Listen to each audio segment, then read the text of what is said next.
اللہ الصمد، اللہ سب سے بے نیاز ہے اور سب اس کے محتاج ہیں۔ حاشیہ نمبر 4۔ اسچار اصل میں لفظ صمد استعمال کیا گیا ہے جس کا مادہ صاد میم دال ہے۔ عربی زبان میں اس مادے سے جو الفاظ نکلے ہیں ان پر ایک نگاہ ڈالنے سے معلوم ہو جاتا ہے کہ اس کے معنی کی وسعت کس قدر ہے۔ الصمد کثرت کرنا، بلند مقام جو بڑی ضخامت رکھتا ہو، سطح مرتفع، وہ آدمی جسے جنگ میں بھوک پیاس نہ لگتی ہو، وہ سردار جس کی طرف حاجات میں رجوع کیا جاتا ہو۔ الصمد ہر چیز کا بلند حصہ، وہ شخص جس سے بالاتر کوئی دوسرا شخص نہ ہو، وہ سردار جس کی اطاعت کی جاتی ہو اور اس کے بغیر کسی معاملے کا فیصلہ نہ کیا جاتا ہو، وہ سردار جس کی طرف حاجت مند لوگ رجوع کرتے ہو۔ دائم بلند مرتبہ، ٹھوس جس میں کوئی خول یا جھول نہ ہو اور جس سے نہ کوئی چیز نکلتی ہو نہ اس میں داخل ہو سکتی ہو، وہ آدمی جسے جنگ میں بھوک پیاس نہ لگتی ہو۔ المسمد ٹھوس چیز جس کا کوئی جوف نہ ہو۔ المسمت مقصود جس کی طرف جانے کا قصد کیا جائے، سخت چیز جس میں کوئی کمزوری نہ ہو۔ بیتم مسمد وہ گھر جس کی طرف حاجات میں رجوع کیا جاتا ہو۔ بنا مسمت بلند عمارت۔ سمدہ و سمدہ الیہ سمدہ اس شخص کی طرف جانے کا قصد کیا۔ اسمدہ الیہ الامر اس کے سپرد معاملہ کر دیا، اس کے آگے معاملہ پیش کر دیا، اس کے اوپر معاملے میں اعتماد کیا۔ صحہ قاموس لسان العرب۔ ان لغوی معنوں کی بنا پر آیت اللہ الصمد میں لفظ الصمد کی جو تفسیر ہے صحابہ و تابعین اور بعد کے اہل علم سے منقول ہیں انہیں ہم ذیل میں درج کرتے ہیں۔ حضرت علی، اکرمہ اور کعب احبار صمد وہ ہے جس سے بالاتر کوئی نہ ہو۔ حضرت عبداللہ بن مسعود، حضرت عبداللہ بن عباس اور ابو وائل شقیق بن سلمہ وہ سردار جس کی سیادت کامل ہو اور انتہا کو پہنچی ہوئی ہو۔ ابن عباس کا دوسرا قول صمد وہ ہے جس کی طرف لوگوں کو کسی بلا یا مصیبت کے نازل ہونے پر مدد کے لیے رجوع کریں۔ ان کا ایک اور قول وہ سردار جو اپنی سیادت میں، اپنے شرف میں، اپنی عظمت میں، اپنے حلم اور بردباری میں، اپنے علم میں اور اپنی حکمت میں کامل ہو۔ حضرت ابو ہریرہ وہ جو سب سے بے نیاز ہو اور سب اس کے محتاج ہو۔ اکرمہ کے دوسرے اقوال وہ جس میں نہ کوئی چیز کبھی نکلی ہو نہ نکلتی ہو، جو نہ کھاتا ہو نہ پیتا ہو۔ اسی کے ہم معنی اقوال شعبی اور محمد بن کعب القرظی سے بھی منقول ہیں۔ سدی مطلوب چیزیں حاصل کرنے کے لیے لوگ جس کا قصد کریں اور مصائب میں مدد کے لیے جس کی طرف رجوع کریں۔ سعید بن جبیر وہ جو اپنی تمام صفات اور اعمال میں کامل ہو۔ ربی بن انس وہ جس پر کوئی آفت نہ آتی ہو۔ مقاتل بن حیان وہ جو بے عیب ہو۔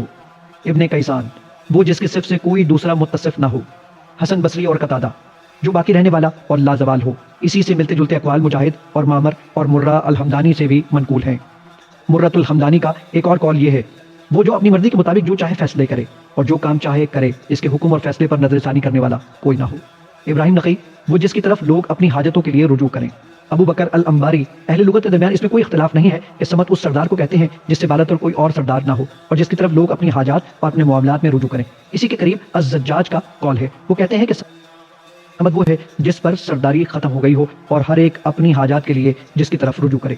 اب غور کیجئے کہ پہلے فقرے میں اللہ احد کیوں کہا گیا اور اس فقرے میں اللہ صمد کہنے کی کیا وجہ ہے۔ لفظ احد کے متعلق ہم بیان کر چکے ہیں کہ وہ صرف اللہ تعالیٰ کے لیے مخصوص ہے، کسی اور کے لیے سرے سے مستعمل ہی نہیں ہے، اس لیے اسے احد یعنی نکرہ کی صورت میں استعمال کیا گیا ہے۔ لیکن صمد کا لفظ چونکہ مخلوقات کے لیے بھی استعمال ہوتا ہے اس لیے اللہ صمد کہنے کے بجائے اللہ الصمد کہا گیا، جس کے معنی یہ ہے کہ اصلی اور حقیقی صمد اللہ تعالیٰ ہی ہے۔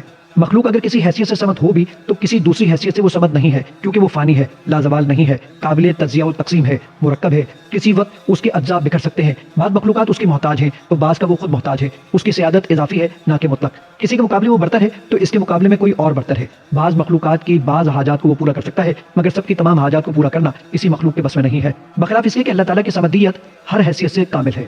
ساری دنیا اس کی محتاج ہے اور وہ کسی کا محتاج نہیں۔ دنیا کی ہر چیز اپنے وجود و بقا اور اپنی حاجات و ضروریات کے لیے شعوری طور پر یا غیر شعوری طور پر اسی کی طرف رجوع کرتی ہے اور سب کی تمام حاجات پوری کرنے والا وہی ہے۔ وہ غیر فانی اور لازوال ہے، رزق دیتا ہے، لیتا نہیں ہے، مفرد ہے، مرکب نہیں ہے کہ قابل تجزیہ و تقسیم ہو۔ ساری کائنات پر اس کی سیادت قائم ہے اور وہ سب سے برتر ہے، اس لیے وہ محض صمد نہیں بلکہ الصمد ہے، یعنی ایک ہی ایسی ہستی ہے جو حقیقت میں صمدیت سے بتمام و کمال متصف ہے۔ پھر چونکہ وہ الصمد ہے اس لیے لازم آتا ہے کہ وہ یکتا اور جگہ نہ ہو، کیونکہ ایسی ہستی ایک ہی ہو سکتی ہے جو کسی کی حاجت مند نہ ہو اور سب جس کے محتاج ہو۔ دو یا زائد ہستیاں سب سے بے نیاز اور سب کی حاجت روا نہیں ہو سکتی۔ نیز اس کے الصمد ہونے سے یہ بھی لازم آتا ہے کہ وہی ایک معبود ہو، کیونکہ انسان عبادت اسی کی کرتا ہے جس کا وہ محتاج ہو، اور اس سے یہ بھی لازم آتا ہے کہ اس کے سوا کوئی معبود نہ ہو، کیونکہ جو حاجت روائی کی طاقت اور اختیارات ہی نہ رکھتا ہو اس کی بندگی و عبادت کوئی ہوش مند آدمی نہیں کر سکتا۔ لم یلد ولم یولد نہ اس کی کوئی اولاد ہے اور نہ وہ کسی کی اولاد۔ حاشیہ نمبر 5۔ مشرکین نے ہر زمانے میں خدائی کا یہ تصور اختیار کیا ہے کہ انسانوں کی طرح خداؤں کی بھی کوئی جنس ہے جس کے بہت سے افراد ہیں اور ان میں شادی بیاہ اور توالد و تناسل کا سلسلہ چلتا ہے۔ اس جاہلانہ تصور سے انہوں نے اللہ رب العالمین کو بھی پاک اور بالاتر نہیں سمجھا اور اس کے لیے بھی اولاد تجویز کی۔ چنانچہ اہل عرب کا یہ عقیدہ قرآن مجید میں بیان کیا گیا ہے کہ وہ فرشتوں کو اللہ تعالیٰ کی بیٹیاں قرار دیتے تھے۔ انبیاء علیہ السلام کی امتیں بھی اس جہالت سے محفوظ نہ رہ سکیں۔ ان کے ہاں بھی کسی بزرگ انسان کو اللہ تعالیٰ کا بیٹا قرار دینے کا عقیدہ پیدا ہو گیا۔ ان مختلف توہمات میں دو قسم کے تصورات ہمیشہ خلط ملط ہوتے رہے ہیں۔ بعض لوگوں نے یہ سمجھا کہ جن کو اللہ تعالیٰ کی اولاد قرار دے رہے ہیں وہ اس ذات پاک کی نسبی اولاد ہیں، اور بعض نے یہ دعویٰ کیا کہ جس کو وہ اللہ کا بیٹا کہہ رہے ہیں اسے اللہ نے اپنا متبنہ بنایا ہے، اگرچہ ان میں کسی کی جرت نہیں ہوئی کہ معاذ اللہ کسی کو اللہ کا باپ قرار دے۔ لیکن ظاہر ہے کہ جب کسی ہستی کے متعلق یہ تصور کیا جائے کہ وہ توالد و تناسل سے پاک نہیں ہے اور اس کے بارے میں یہ خیال کیا جائے کہ وہ بھی انسان کی طرح اس قسم کی کوئی ہستی ہے جس کے ہاں اولاد پیدا ہوتی ہے اور جس کی لا ولد ہونے کی صورت میں کسی کو بیٹا بنانے کی ضرورت پیش آتی ہے، تو پھر انسانی ذہن اس گمان سے محفوظ نہیں رہ سکتا کہ اسے بھی کسی کی اولاد سمجھے۔ یہی وجہ ہے کہ جو سوالات رسول اللہ صلی اللہ علیہ وسلم سے پوچھے گئے تھے ان میں سے ایک سوال یہ تھا کہ اللہ کا نسب کیا ہے، اور دوسرا یہ کہ کس سے اس نے دنیا کی میراث پائی ہے اور کون اس کے بعد وارث ہوگا۔ ان جاہلانہ مفروضات کا اگر تجزیہ کیا جائے تو معلوم ہو جاتا ہے کہ منطقی طور پر ان کو فرض کر لینے سے کچھ اور چیزوں کو بھی فرض کرنا لازم آتا ہے۔ اول یہ کہ ایک خدا نہ ہو بلکہ خداؤں کی کوئی جنس ہو اور اس کی افراد خدائی کے اوصاف، افعال اور اختیارات میں شامل ہوں، اور یہ بات خدا کی صرف نسبی اولاد فرض کر لینے ہی سے لازم نہیں آتی بلکہ کسی کو متبنہ فرض کرنے سے بھی لازم آتی ہے، کیونکہ کسی کا متبنہ لا محالہ اس کا ہم جنس ہی ہو سکتا ہے، اور جب معاذ اللہ وہ خدا کا ہم جنس ہے تو اس سے انکار نہیں کیا جا سکتا کہ وہ خدائی کے اوصاف بھی رکھتا ہے۔ دوم یہ کہ اولاد کا کوئی تصور اس کے بغیر نہیں کیا جا سکتا کہ نر و مادہ میں اتصال ہو اور کوئی مادہ باپ اور ماں کے جسم سے نکل کر بچے کی شکل اختیار کرے۔ بس اللہ کے لیے اولاد فرض کرنے سے لازم آتا ہے کہ معاذ اللہ وہ ایک مادی اور جسمانی وجود ہو، اس کی ہم جنس کوئی اس کی بیوی بھی ہو اور اس کے جسم سے کوئی مادہ بھی خارج ہو۔ یہ کہ توالد و تناسل کا سلسلہ جہاں بھی ہے اس کی علت یہ ہے کہ افراد فانی ہوتے ہیں اور جن کی جنس کے باقی رہنے کے لیے ناگزیر ہوتا ہے کہ ان سے اولاد پیدا ہو جس سے ان کی نسل آگے چلے۔ پس اللہ کے لیے اولاد فرض کرنے سے یہ بھی لازم آتا ہے کہ وہ بذات خود معاذ اللہ فانی ہو اور باقی رہنے والی چیز خداؤں کی نسل ہو، نہ کہ ذات خدا۔ نیز اس سے یہ بھی لازم آتا ہے کہ تمام فانی افراد کی طرح نعوذ باللہ خدا کی بھی کوئی ابتدا اور انتہا ہو، کیونکہ توالد و تناسل پر جن اجناس کے بقا کا انحصار ہوتا ہے ان کے افراد نہ ازلی ہوتے ہیں نہ ابدی۔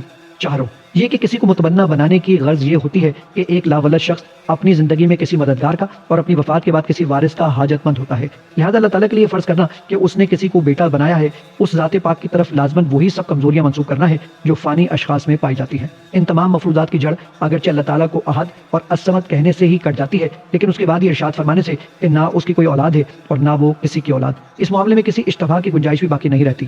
پھر چونکہ ذات باری کے حق میں تصورات شرک کے اہم ترین اسباب میں سے ہیں، اس لیے اللہ تعالیٰ نے صرف سورہ اخلاص ہی میں ان کی صاف اور قطعی و حتمی تردید کرنے پر اکتفا نہیں فرمایا، بلکہ جگہ جگہ اس مضمون کو مختلف طریقوں سے بیان کیا ہے تاکہ لوگ حقیقت کو پوری طرح سمجھ لیں۔ مثال کے طور پر آیات ذیل ملاحظہ ہوں، اللہ تو بس ایک ہی خدا ہے، وہ پاک ہے اس سے کہ کوئی اس کا بیٹا جو کچھ آسمانوں میں ہے اور جو کچھ زمین میں ہے سب اس کی ملک ہے۔ سورہ نساء آیت 171۔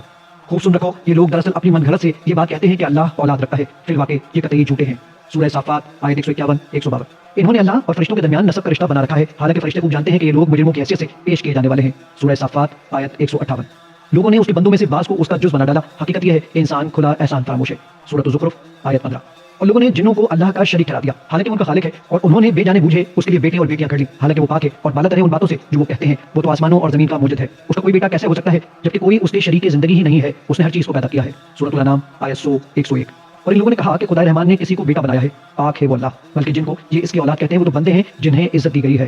سورۃ الانبیاء آیت 26۔ لوگوں نے کہہ دیا کہ اللہ نے کسی کو بیٹا بنایا ہے، سبحان اللہ، وہ تو بے نیاز ہے، آسمانوں میں جو کچھ ہے اور زمین میں جو کچھ ہے سب اسی کی ملک ہے، تمہارے پاس اس قول کی آخری دلیل کیا ہے کہ تم اللہ کے بارے میں وہ باتیں کہتے ہو جنہیں تم نہیں جانتے۔ سورہ یونس آیت 68۔ اور اے نبی کہو تعریف ہے اس خدا کے لیے جس نے نہ کسی کو بیٹا بنایا، نہ کوئی بادشاہی میں اس کا شریک ہے اور نہ وہ عاجز ہے کہ کوئی اس کا پشتبان ہو۔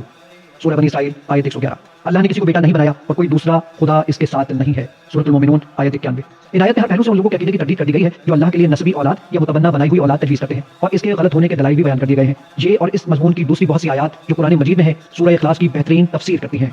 وَلَمْ يَكُنْ لَهُ كُفُوًا أَحَدٌ، اور کوئی اس کا ہمسر نہیں ہے۔ حاشیہ نمبر 6۔ اصل میں لفظ کفو استعمال ہوا ہے جس کے معنی ہے نظیر، مشابہ، مماثل، ہم رتبہ، مساوی۔ نکاح کے معاملے میں کفو کا لفظ ہماری زبان میں بھی استعمال ہوتا ہے اور اس سے مقصود یہ ہوتا ہے کہ لڑکا اور لڑکی معاشرتی حیثیت سے برابر کی جوڑ ہوں۔ بس اس آیت کا مطلب یہ ہے کہ ساری کائنات میں کوئی نہیں ہے، نہ کبھی تھا، نہ کبھی ہو سکتا ہے جو اللہ کے مانند یا اس کا ہم مرتبہ ہو یا جو اپنی صفات، افعال اور اختیارات میں اس سے کسی درجے میں بھی مشابہت رکھتا ہو۔